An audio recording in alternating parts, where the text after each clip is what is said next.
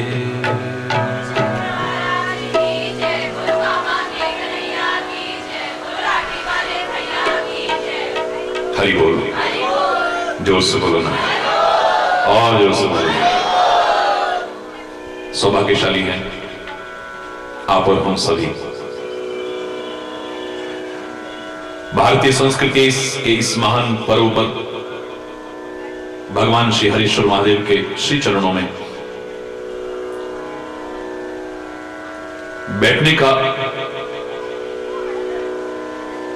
एवं उन्हीं की कृपा से मार्गदर्शन प्राप्त करने का यह सुअवसर प्राप्त हो रहा है।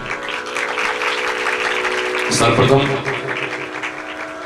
इस महान पर्व की आप सभी को, समस्त भारतवासियों को, संपूर्ण विश्व के जनमानस को बहुत बहुत हार्दिक शुभकामनाएं, बहुत बहुत हार्दिक बधाई।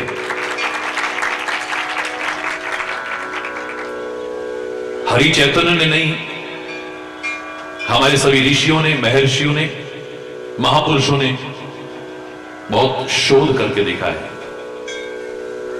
बहुत शोध यानी रिसर्च करके देखा है। क्योंकि मेरा भारत मात्र कृषि प्रधान देश नहीं, कृषि प्रधान के साथ साथ ही ऋषि प्रधान देश भी है। जो महान वैज्ञानिक थे, महान चिंतक थे, बहुत शोध करके देखा है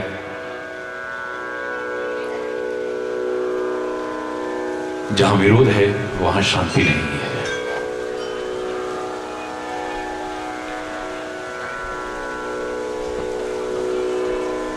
जब व्यक्ति को बोध हो जाता है, वास्तविक बोध जैसे कहा जाए, सदगुरु रूपी शंकर की शरण में उनका मार्गदर्शन अपना करके, बंदे बोधमयम नित्यम गुरुम शंकर रूपिणम, उनकी बताई राह पर चल करके जब हमारा बोध हो जाता है, हम अबोध नहीं रहते हैं, तो फिर जीवन में विरोध नहीं रहता है, क्रोध नहीं रहता, प्रतिशोध नहीं रहता है। यह तभी तक है जब तक हमें बोध नहीं है। हरि बोल। और यही जीवन का सबसे बड़ा अवरोध है, आगे नहीं बढ़ने देता है।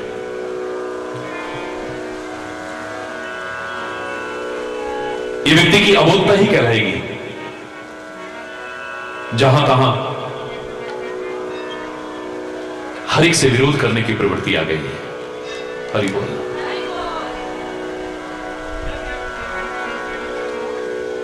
हर ओर विद्वेष है, अशांति है, विरोध है, वैमनस्यता है, कटुता है।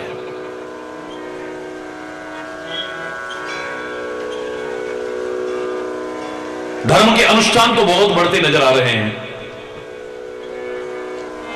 लेकिन धर्म का आप आचरण अपेक्षाकृत उतना नहीं बढ़ रहा है। मंदिर, मस्जिद, गुरुद्वारे, चर्च में, सत्संग में जाना ये धर्म का अनुष्ठान है।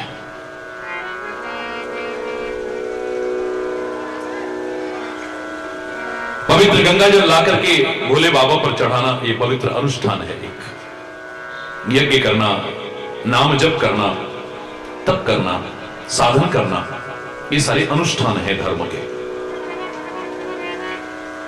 क्षमा चाहते हुए कहूंगा, लेकिन कहूंगा अवश्य, धर्म मात्र अनुष्ठान का नहीं बल्कि आचरण का विषय है। याद रखना, हमारे जीवन का अभिन्न अंग यदि बन जाए धर्म,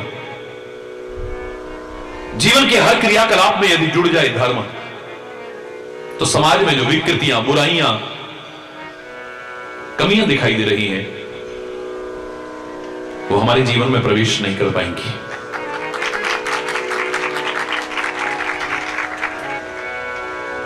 सबसे ज्यादा स्थिति है कि एक दूसरे से विरोध की प्रवृत्ति आ गई है। शांति नहीं है, प्यार नहीं है, सुलूक नहीं है, मेलजोल नहीं है, सद्भाव नहीं है, सौहार्द नहीं है, विरोध विरोध विरोध विरोध।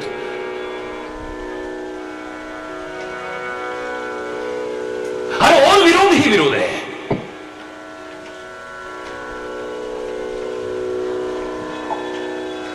भारतीय अध्यात्म, भारतीय चिंतन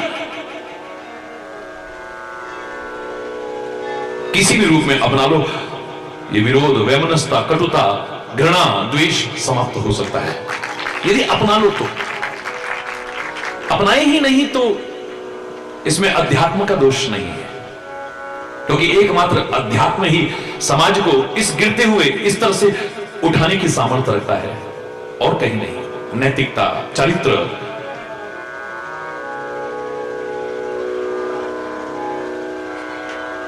इनका जो निरंतर होता हुआ ह्रास है,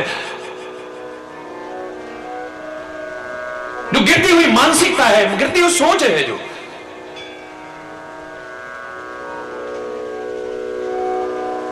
जीवन का जो अधोपतन हो रहा है,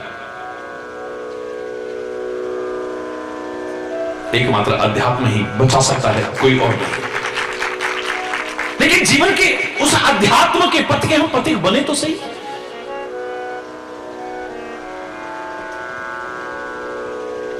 कोई बातों से नहीं होने वाला है। हरि चैतन्य ने बोल दिया, आपने सुन लिया, और आपके साथ साथ करोड़ों ने सुन लिया, मात्र इतनी से चर्चा नहीं, कुछ लाभ है, विशेष लाभ नहीं है।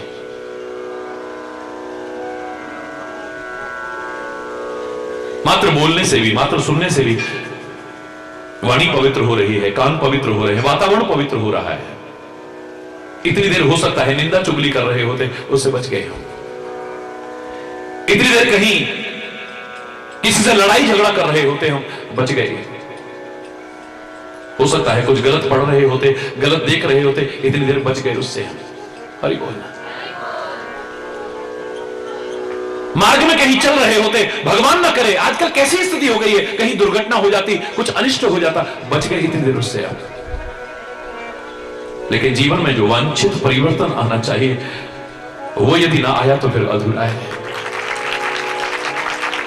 तुम कितना जल चढ़ाओगे, कितना ओम नमः शिवाय का जाप करोगे, कितना इसके लिए तप करोगे। देखो भस्मासुर को कितना कठोर तप किया है। ऐसा शिव का अनोखा भक्त शायद ही मिलेगा। आपको कहना पड़ता है शिव दर्शन दो, दर्शन दो, उसे दिए, और खाली दर्शन नहीं दिए, मुंह मांगा वरदान भी दिया है। तुम्हें पता नहीं हुए या नहीं, लेकिन उसको हुए हैं। लेकिन सोच गिरी हुई है, चिंतन गिरा हुआ है। अपने आप को समझदार समझते हुए भी, बड़ा समझते हुए भी अबोध है, अभी बोध नहीं है। जो तेरे मन में आए मांग ले, मैं जिसके सिर पर हाथ रखूं वो जल के खाक हो जाए। भोला भंडारी तो दे जाता है, लेकिन उसका क्या स्थिति हुई है, सोचो जरा। जो जीवन में वो चाहता है वो नहीं प्राप्त कर पाए।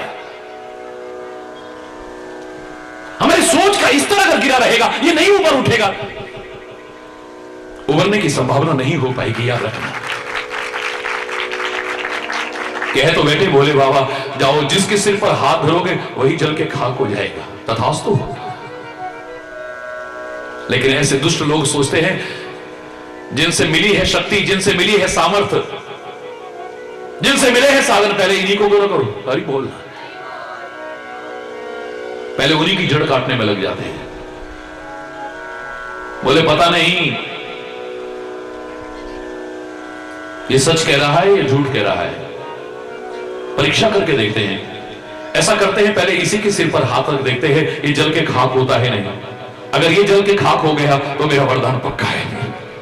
वाह वाह वाह वाह वाह, हरि बोलना।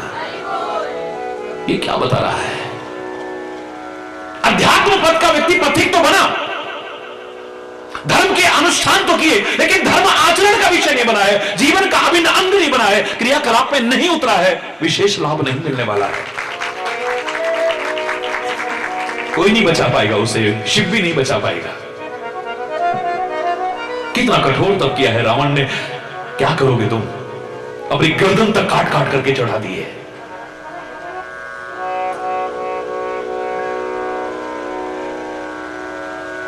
महान भक्त है ये भगवान शिव का, कितनी भक्ति कर लोगे तुम?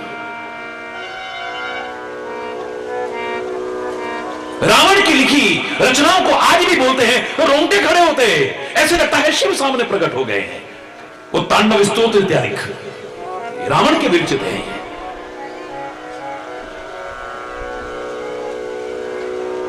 लेकिन कर्म, आचरण, चरित्र, हरि बोलना, इनमें परिवर्तन नहीं आया।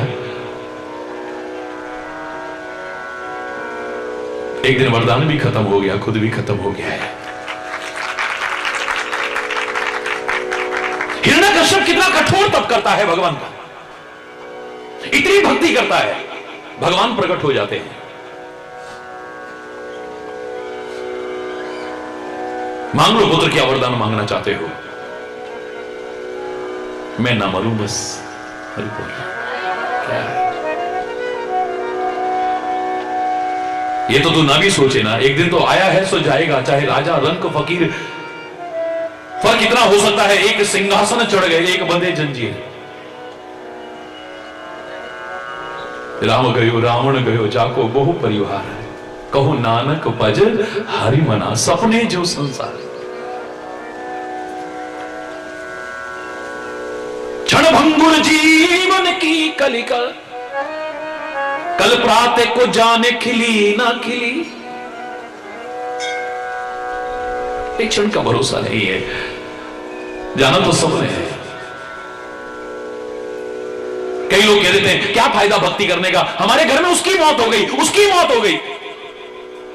अरे मृत्यु लोक ही नाम है इसका, इस पृथ्वी का नाम ही मृत्यु लोक है। मृत्यु लोक में मृत्यु नहीं होगी तो क्या होगा? हाँ, मृत्यु से अमृत तक जाने का मार्ग तुझे अध्यात्म सिखाता है। मृत्यु और अमृतम गमय, ज्ञान के मार्ग को अपना ले, तेरी मौत नहीं है। तो श्री कृष्ण के वचनों को याद करके खुद कहेगा, रौब से कहेगा, नैनम छिन्नन्ति शस्त्राणि नैनम दहति पावकः। मुझे शस्त्र नहीं काट सकता है, मुझे अग्नि नहीं जला सकती है, मुझे हवा नहीं उड़ा सकती है, सुखा सकती है, मुझे पानी नहीं करा सकता है। मैं अजर हूं, अमर हूं, अविनाशी हूं, आत्मा हूं, मेरा किंचित भी बाग बाका नहीं हो सकता है।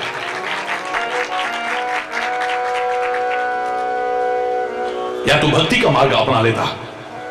जितने भी भक्त हैं उनके लिए कौन कहता है वो मर गए? सब मरते हैं यहां आकर के, लेकिन वो नहीं मरे हैं। बड़े बड़े महापुरुषों के साथ कोई कह सकता है कि मर गए वो तब भी थे, आज भी हैं और आगे भी हमारे साथ रहेंगे। अरे उनकी तो शरण में जो आया उसका नाम ही पड़ गया मर्दाना। अरे बोलना, मां ने मारा थप्पड़, बाहर भागा, मर जाना मर जाना। बाहर वो महान देव पुरुष गुरु नानक देव जी जा रहे हैं, जाकर के चरणों में गिर गया। अंदर से आवाज आती है, ओ मर जाना, ओ मर जाना, ओ मर जाना। ओ मां, ए हुन मर जाना नहीं, ए तू मर्दाना है। ये मर्दाना ये नहीं मरेगा। जो संतों की शरण में आ गया, सदगुरु की शरण में आ गया, अध्यात्म की शरण में, नहीं होगी मृत्यु उसकी। ये शरीर आया है तो जाएगा, कोई भय नहीं है। हरि चैतन्य जैसे तो कितने हैं जो कहेंगे, जिस मरने से जग डरे मेरे मन आनंद। हम तो स्वागत करते हैं, तैयारी करके रखते हर समय।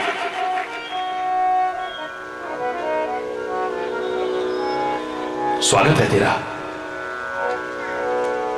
एक मरता तो नामो निशान नहीं, एक मर के अमर हो जाता है, एक मर के भी जिंदा रहता है, एक जिंदा भी मर जाता है। मरने में तो बहुत फर्क है। एक के मरने पे रोते लाखों बशर और एक के मरने पे खुश हैं होते वही। एक हंस हंस के मरने को तैयार है, एक सुन मौत का नाम डर जाता है। दधीची, जटायु, भगत सिंह भी दूसरों के लिए जान हंस हंस के दी, हो गए वो अमर। याद कर आज भी उनकी हर एक का दिल भर आता है। हरि चैतन्य पैदा हुए जग में जब, रो रहे थे तुम ही बाकी खुश थे सभी। ऐसा कर जाए हंसता हो रोते सभी, वो ही जिंदा जो ऐसा कुछ कर जाता है।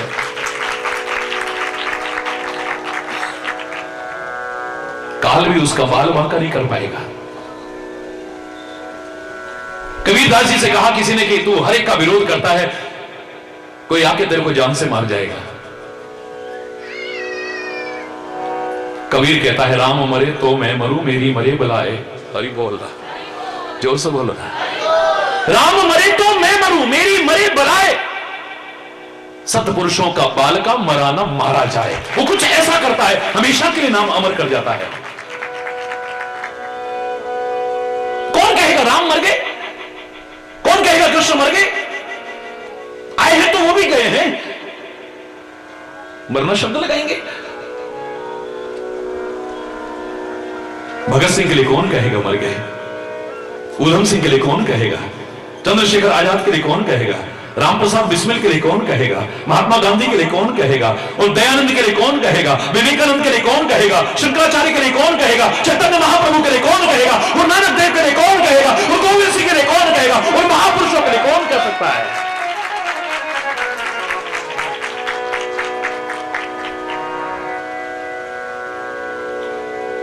नहीं मर सकता कभी। जो रहता है हरदम उनका तसव्वुर। इबादत नहीं तो फिर और क्या है? तेरे नाम पे जिंदगानी लगा दी, शहादत नहीं तो फिर और क्या है? और शहीद कभी मरते नहीं है, अमर हो जाते हैं।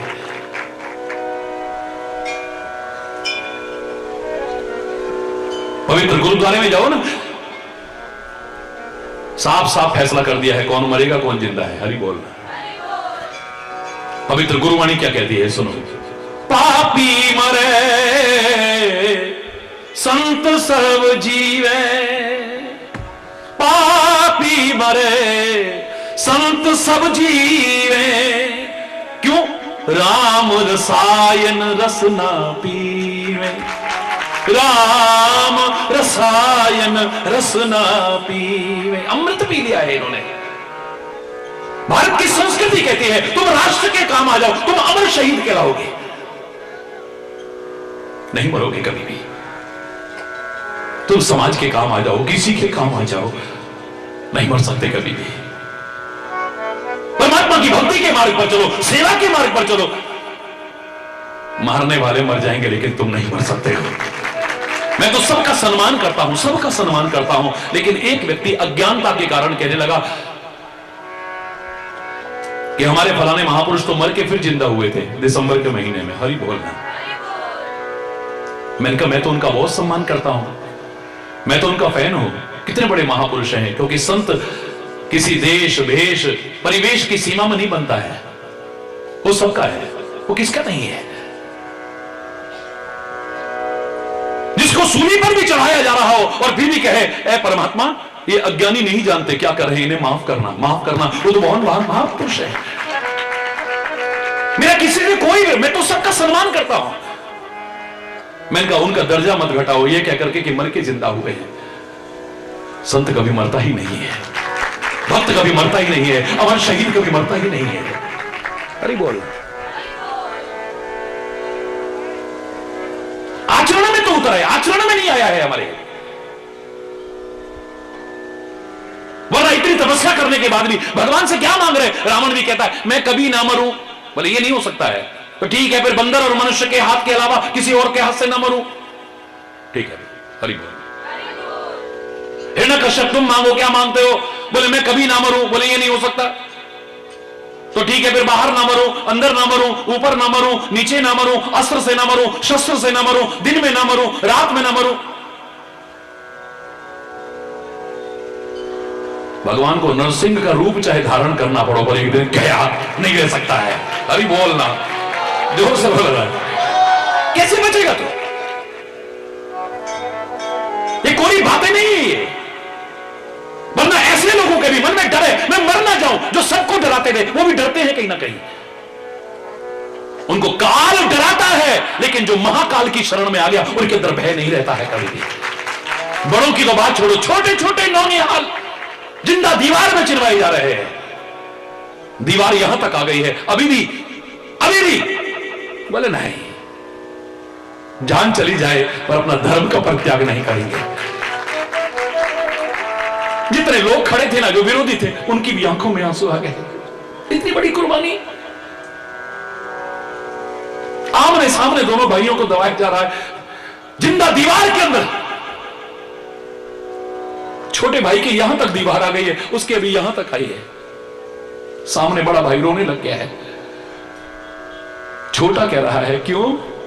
मौत से डर लग रहा है? बिल्कुल नहीं। तो फिर मेरी ममता जाग गई होगी ना। किसके बच्चे हैं हम, किसके? अपने पिता को लजाना मत भैया। मोह ममता में आकर के आंसू मत पाओ। वड्डा कहता है ना तो मौत तो डर लग रहा है, ना तेनू जिंदा दीवार के अंदर बंद होंगे देख के डर लग रहा है, ना मोह ममता जाग रही है। तो फिर क्यों रो रहे है तू? दुनिया में पहला मैं आया तो शहीद तू पहला हो रहा है। ए देख करके हंसू आ रहे, क्योंकि मेरे से पहले तू दफन हो जाएगा। इतनी महान कुर्बानी तू पहले दे जाएगा, मेरी कुर्बानी बाद में होगी, क्योंकि मेरे तक दीवार अभी देर में आने वाली है। वाह, जाओ ऐसे महापुरुषों के लिए ऐसी कुर्बानी हो। ये समाज कभी इन महापुरुषों का कर्जा चुका नहीं सकता, याद रखना। है डर वहां पे? नन्हे नन्हे बच्चों के मन में। ऊधम सिंह की क्या उम्र थी? और मौत से डरने वालों, यहां तो जरा जरा देर में अखबार में पढ़ लिया कैंसर के ये लक्षण होते हैं, हार्ट अटैक के ऐसे लक्षण हैं। मेरे को भी तो नहीं हो रहे कहीं। हरि बोल। ये फोबिया हर एक के अंदर समाया हुआ है। जिस चीज का देखा हाय मेरे को तो नहीं हो रहा है। बिल्कुल हाँ, ऐसे मेरा भी सांस रुक रहा था। हाँ, मेरे को भी ऐसी घबराहट सी हो रही थी। हाँ, ऐसे ही मेरे भी जो है एकदम से वो हो गया। हरि बोलना। मौत डर जाती है, मौत डर जाती है। ए मानव, अगर तू अपने चिंतन के स्तर को ऊंचा उठा ले तो, जीवन के स्तर को ऊंचा उठा ले तो मौत डर जाती है। भगत सिंह के और सुखदेव के, राजगुरु के जब गर्दन में फांसी डालने, फंदा डालने लगे और कहते पीछे हट, तू क्या डालेगा? ला इधर दे। खुद अपने गले में ला, हंसते हंसते झूल गए। मौत का डर है।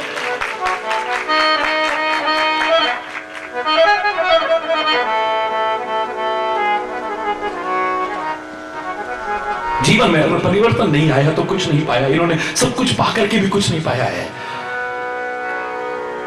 धर्म के अनुष्ठान किए उन्होंने, धर्म आचरण में नहीं उतर पाया इनके। जबकि ये शिव के कितने बड़े भक्त हुए हैं। आजकल हमारा प्रसंग भी वही चल रहा था, बहुत दिन से चल रहा है कि देखो इतनी अच्छाइयां हैं इनके पास, सब कुछ है, पर चंद कमियां ऐसी हैं जिनकी वजह से इनकी सब अच्छाइयों पर मिट्टी पड़ गई है। तुम मत आने देना उन बुराइयों को अपने अंदर, उन कमियों को अपने जीवन में प्रवेश मत कर देते।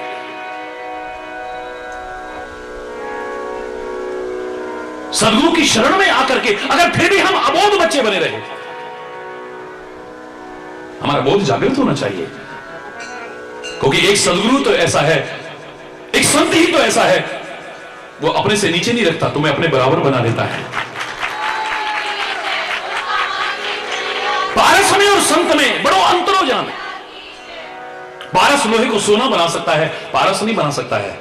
लेकिन संत और सदगुरु तो तुम्हें संत और सदगुरु के पद पर ही ले आते हैं। घर बार छोड़ने वाला ना सही, जटा बढ़ाने वाला, सिर उड़ाने वाला ना सही, कथा प्रवचन करने वाला ना सही, जंगल की कुटियाओं में रहने वाला ना सही, हिमालय की कंदराओं पर रहने वाला ना सही, लेकिन जो सोच उनकी है वो सोच तुम्हारी बन जाती है।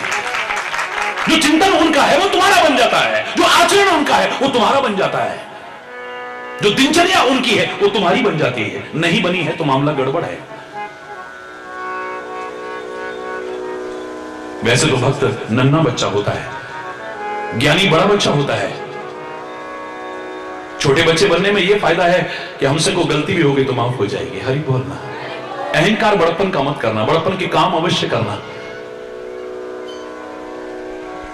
छोटा बच्चा छाती पे भी लात मार दे तो हमें गलत नहीं लगता है। बड़ा बच्चा दूर से भी जवान लड़ाई तो हमें बहुत बुरा लगता है। जवान लड़ा रहा है हमसे, इसे जन्म दिया, पाल पोस के बड़ा करा, ये दिन देखने के लिए आज हमसे जवान लड़ रहा है।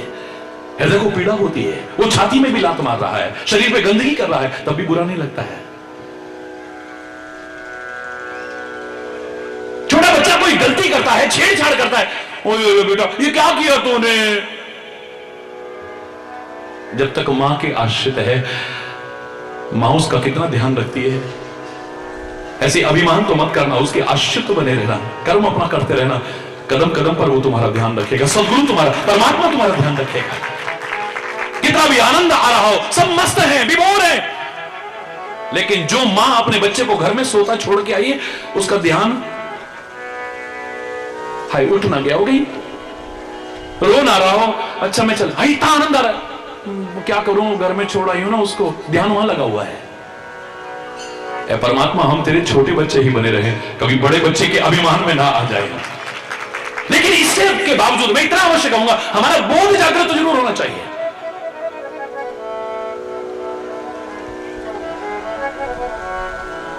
अबोध की हरकत ना हो, हमें ये पता हो कि क्या कीमती है, क्या बेशकीमती है और क्या अनमोल है। एक अबोध बच्चे के सामने चॉकलेट रख दो और 1 लाख रुपए की गड्डी रख दो या हीरे रख दो, वो चॉकलेट पे हाथ मारता है, उसे पता ही नहीं है कम कीमती क्या है, ज्यादा कीमती क्या है और अनमोल क्या है, उसे पता ही नहीं है। ये तो संसार की तुच्छ चीजें हैं। ऐसे ही अपने आप को समझदार तो हम समझते हैं, लेकिन अभी तक अबोध हैं। हमें यही पता नहीं कि कम कीमती क्या है, ज्यादा कीमती क्या है और बेशकीमती क्या है और अनमोल क्या है। पता लग गया तब हमारा बोध जागृत हुआ है। और जिस दिन हमारा बोध जागृत होगा, सबसे पहले धर्म हमारे आचरण में उतरेगा। वाणी अगर गलत है तो बदल जाएगी, सोच अगर गलत है तो बोलो ना, तुम बोलोगे तो मुझे भरोसा रहेगा, हां बदलेगी। सोच अगर गलत है तो जोर से बोलो ना। खान पान अगर गलत है तो, संगति अगर गलत है तो, चिंतन अगर गलत है तो, जीवन की दिशा अगर गलत है अवश्य बदलेगी। चैलेंज करके कह रहा हूं। आपने चंद पंक्तियों में ही अपने दिल की उस समाज के प्रति जो एक दर्द है, टीस है, व्यक्त किया है आपने। अच्छा लगा, बहुत अच्छा लगा। अपनी समस्याएं तो सब होते हैं, जो राष्ट्र और समाज के लिए जागरूक हो वही हो सकता है। लेकिन हकीकत है ये, धर्म मात्र अनुष्ठान का विषय नहीं, आचरण का विषय है। लाख शोध करके देख ले, लाख शोध करके लोगों ने देखा, और मैंने भी बहुत रिसर्च की इस पे, बहुत रिसर्च की है, परमात्मा की कृपा से, अभिमान से नहीं कह रहा हूं। जीवन में अवरोध का कारण यह बोध न होना। जिस दिन बोध हो गया, कोई अवरोध नहीं रहेगा, क्रोध नहीं रहेगा, प्रतिशोध नहीं रहेगा, विरोध नहीं रहेगा, आपस में प्यार होगा, शांति होगी, सद्भाव होगा, सुलूक होगा, मेलजोल होगा। भारतीय अध्यात्म ने विभिन्न चिंतन दिए, कोई सा चिंतन अपना लो, कोई सा। अद्वैत चिंतन देने वाले जगत गुरु आदि शंकराचार्य कहते हैं, ब्रह्म सत्यम जगत मिथ्या। ब्रह्म ही सत्य है, संसार सब मिथ्या है। हरि बोलना। मैं कोई विचार थोप नहीं रहा हूं आप पर, क्योंकि मेरे यहां तो इतनी चॉइस है, कोई ले लो। हरि बोलना। जो तुम्हारे मन के अनुकूल लगे, तुम्हें अपने चिंतन के अनुकूल लगे, तुम्हारे जीवन के अनुकूल लगे और तुम्हारे अपनाने लायक लगे, ले लेना, जिंदगी समझ जाएगी। नहीं रहेगा विरोध, नहीं रहेगा कोई भी जीवन में, रात दिन बदले की भावना में जगते हो, जलते हो। आप बताइए, दक्ष का नाम सुना है आपने? अगर शिव की कथा जानते हैं तो दक्ष का नाम हम कैसे भूल सकते हैं? इसकी पुत्री के साथ भगवान शिव का विवाह हुआ। सती बड़े धर्म करता है, बड़े यज्ञ करता है, बड़े अनुष्ठान करता है, लेकिन शिव से विरोध करता है। हरि बोल, जोर से बोलो। बड़ा विरोध करता है। उसका क्या दुष्परिणाम हुआ, इतिहास साक्षी है उसके। और विरोध में कितनी सी बात पर, कई बार हमारे गलत फहमियों में विरोध हो जाता है, कभी अज्ञानता के कारण विरोध हो जाता है, कभी अबोधता के कारण विरोध हो जाता है। याद रखना। हुआ क्या, दक्ष प्रजापति बन गए। आज के समय के इक्विवेलेंट टू प्रेसिडेंट, राष्ट्रपति के समकक्ष उपाधि है। छोटी उपाधि तो नहीं, सर्वोच्च पद है राष्ट्र का। दक्ष को प्रजापति बनाया गया तो सम्मान समारोह आयोजित किया गया। जब सम्मान समारोह आयोजित हुआ तो 33 कोटि देवी देवता इकट्ठे हुए। कई बार लगता है उस जमाने में पॉपुलेशन 33 करोड़ की होगी तो सारे के सारे देवता होंगे, शायद ऐसा भी लगता है, लेकिन ऐसा नहीं, क्योंकि राक्षस उस समय भी हुआ करते थे। हरि बोलना, ये अर्थ अधूरा सा लगता है। मैंने एक और अर्थ किया था, मुझे लगता है देवताओं की 33 कोटि यानी श्रेणियां हैं। और प्रश्नोत्तर कार्यक्रम में मैंने इसका जवाब दिया था, 33 श्रेणी के देवता कौन कौन से होते हैं, और उस श्रेणी में आप सर्वोच्च पद पर पहुंचने की सामर्थ्य रखते हैं परमात्मा की कृपा से।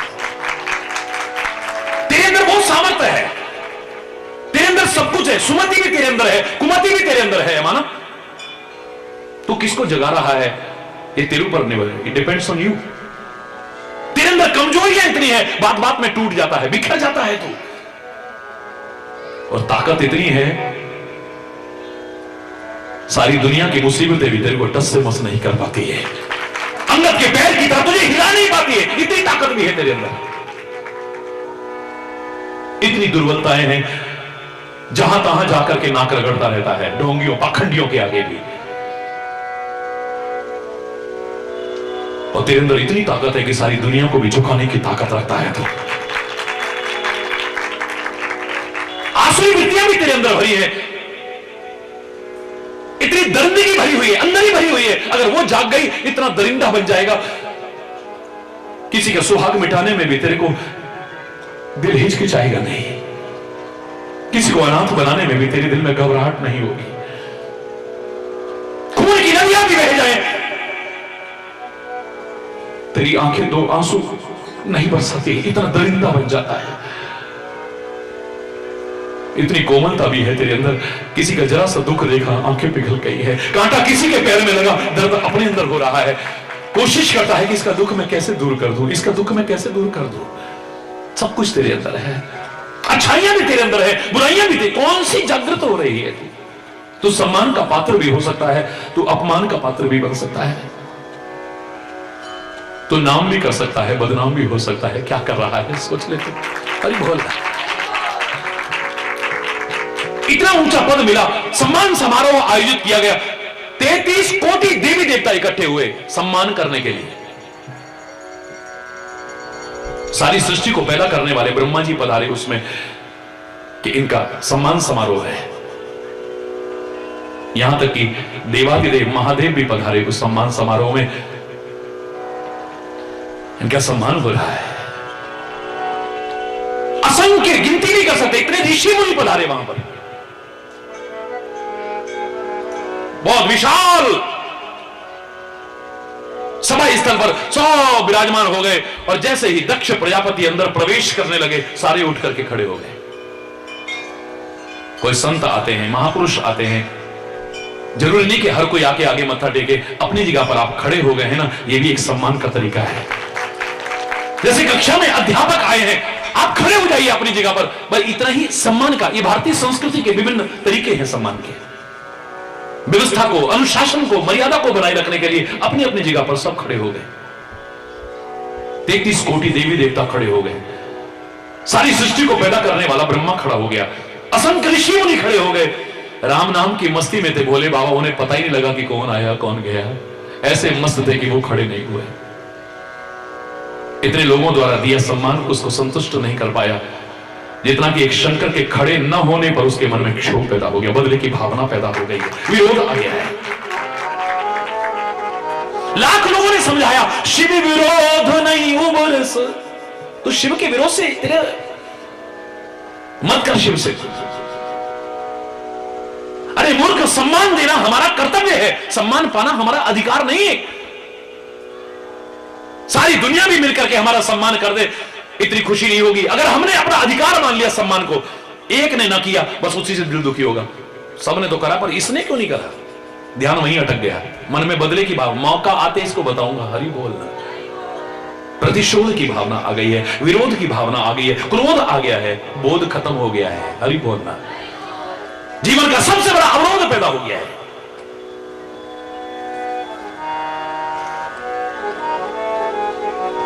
ये प्रतीकात्मक है, इसकी गर्दन कटी, इसके ऊपर काय का लगा, बकरे का।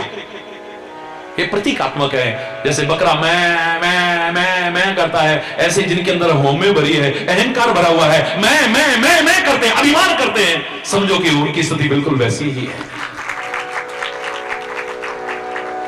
विरोध आ गया। व्यक्ति का जब बोध, चाहे कितना भी ज्ञान, चारों वेदों का ज्ञाता है रावण, लेकिन बोध तो नहीं है, बोध तो जागृत नहीं हुआ है। हरकतें अबोध बच्चों जैसी हैं। इतना विद्वान, इतना तेजस्वी, इतना बलवान, सब कुछ होने के बाद भी बोध नहीं है। अपना सगा भाई भी कह देता है, कुंभकर्ण के शब्द पढ़िए रामायण में क्या कहता है, कीनेऊ प्रभु विरोध ते देवक, हरि बोल, अहो बंद ते कीन खोटाई। बड़ा खोटा कर्म कर दिया तूने, तेरे को, तेरा दिमाग कहां चला गया, तेरा बोध कहां चला गया। अहो बंद ते कीन खोटाई, खोटा कर्म किया है तूने, ये अब मुझे जगा रहा है। अब मोहे आए जगाए सकाही, अब मुझे क्यों जगाने आ रहा है तू। क्या तेरे दिमाग में इतना नहीं था, मैं जो कर रहा हूं ये सारे कुल का विनाश करा देगा, हमारी लंका को उजाड़ करके रख देगा। बनता है विद्वान, लेकिन हरकतें तेरी अबोध बच्चे जैसी है। जहर की शीशी देख करके खाने को मन कर रहा, शीशी अच्छी है इसलिए खाने को मन कर, ये नहीं पता तेरे को कि जान ले सकता है। छोटा बच्चा नागपुर पकड़ने की कोशिश करेगा, उसके लिए खिलौना है, हम डराते हैं, ये सांप है, ये मार देता है, वरना बच्चे को अगर तुम डराओ ना, ये सांपों से खेलने लग जाते हैं, हरि बोलना।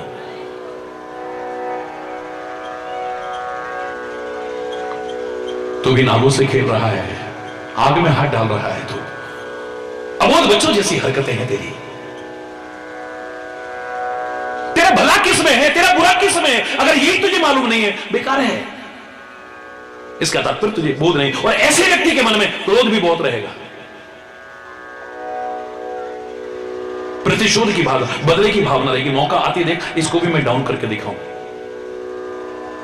दुर्योधन को बोध नहीं है, ये अबोध हरकतें तो है, अपने भाइयों को लाक्षागृह तक में जलाने की कोशिश करना, अपने भाइयों को, उनका सारा हक छीन रखा है। भगवान तक दूत बन करके जाते, भगवान दूत बन के जाते, शांति दूत बन करके।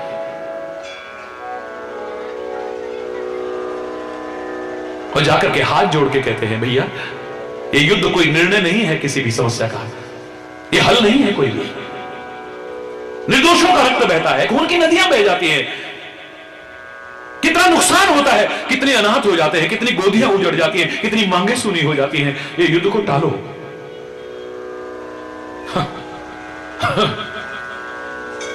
भगवान हाथ जोड़ के कह रहे हैं, बस दे दो केवल 5 ग्राम, रखो अपनी धरती तमाम, हम वही मजे से खाएंगे, परिजन पर असी न उठाएंगे। दुर्योधन वह भी दे ना सका, आशीष समाज की ले ना सका। तुमने छीन रखी है, छीन रखो, रख तू अपने पास सारा। 5 भाई है ना, 5 गांव दे दे बस, 5 गांव रहने के लिए बस। हम अपने परिजनों पर असी नहीं उठाए, तलवार नहीं उठाएंगे हम। पर दुर्योधन वह भी दे ना सका। जैसे बच्चे के हाथ में कोई चीज आ जाए ना एक बार, उसको नहीं पता कि इसी की है, माँ बाप इशारा करे, नहीं बेटा नहीं मम्मा मैंने दो। अरे बोल, ये क्या हरकत है? ये बोध वाले की हरकत नहीं है, अबोध वाले की। किसी की चीज को अपना समझ लेना, किसी के हक पर। कितनी मूर्खताएं की है, कितना अनिष्ट किया है, कितना अनर्थ किया है, ये बोध वाला व्यक्ति नहीं कर सकता है। खून की नदियां बह गई है, कितना विनाश हुआ है, ये बोध वाला व्यक्ति तो नहीं कर सकता है।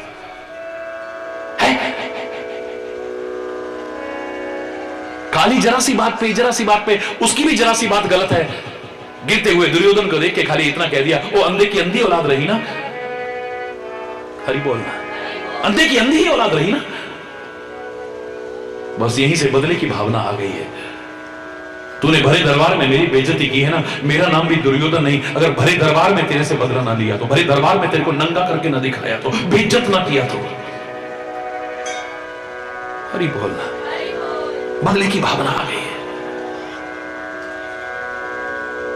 भगवान शिव नहीं उठे, वो अपनी मस्ती में मस्त, उन्हें पता भी नहीं है, अनजाने में हो गया है ये।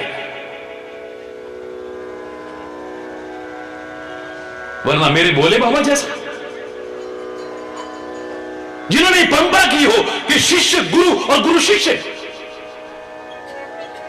गुरु गोविंद सिंह जी महाराज ने जिस परंपरा को आगे बढ़ाया, तन तन गुरु गोविंद सिंह आपे गुरु चेला। यह परंपरा लाखों वर्ष पहले रामायण में मिलती है। भगवान शिव के बारे में कहा, राम और शिव का रिश्ता क्या है जानते हो?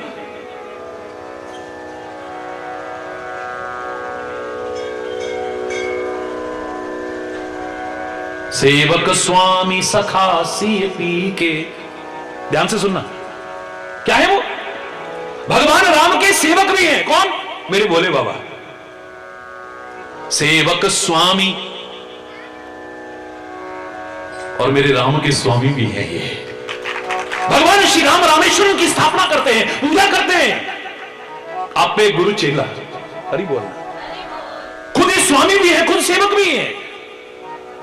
और इतना ही नहीं है, सेवक स्वामी सखा सिय पी के। सीता जी के पति श्री राम के ये मित्र भी हैं। इतनी फ्रेंडशिप है इनकी, क्या कहना है। आपस में इतनी मित्रता का भाव है, क्योंकि मैत्री का उदाहरण है ये, प्रेम का उदाहरण है, सौहार्द का उदाहरण है, एकता का उदाहरण है ये। ऐसे देवों में देव, महादेव नहीं कहलाते हैं ये। देव तो स्वार्थी लोग हैं। सुर नर मुनि जन के यह रीति, स्वार्थ लाग कर ही सब। देवताओं को तो स्वार्थी कहा है। इनका अपना मतलब हो जाए तो जय जयकार करने लगेंगे, हरि बोल।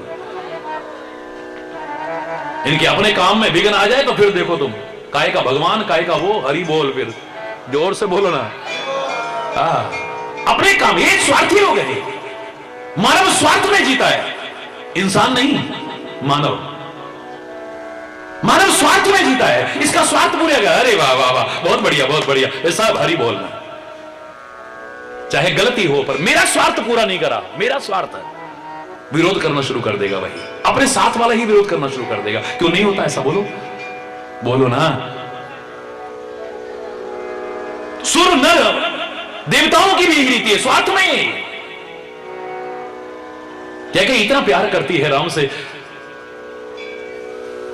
देवताओं ने कहा हमारा काम हो जाना चाहिए, चाहे कैकेयी को कलंक लग जाए। सरस्वती जाओ, देवता प्रार्थना करे, इसकी जवान पर बैठ जाओ, ये राम को वनवास मांग ले बस। किसी को कलंक लगे इससे कोई मतलब नहीं इनको, अपना स्वार्थ पूरा होना चाहिए। भरत श्री राम को मनाने जा रहे हैं, इनके मन में एक डर हो गया। राम तो भरत से बड़ा प्यार करते हैं, भरत राम से बड़ा प्यार करते हैं। भरत जाए मनाने को, राम ना आए, ऐसा हो ही नहीं सकता है। ए सरस्वती जल्दी आओ, जल्दी आओ, भरत जी की बुद्धि खराब करो। इनको यही आता है, और क्या आता है? हरि बोलना। इनकी मति भ्रष्ट कर दो। ये देवता ही नहीं, देवराज की भी यही स्थिति है। जरा कोई आगे बढ़ने लगा, कुर्सी मेरी ना छिन जाए, इसकी तपस्या बंद करो, फट करके। ये कुर्सी का आज ही नहीं होता है, पहले से चला। हरि बोलना, जोर से बोलना। चाहे जो करने को थे, किसी को गिराने में भी नहीं संकोच करते।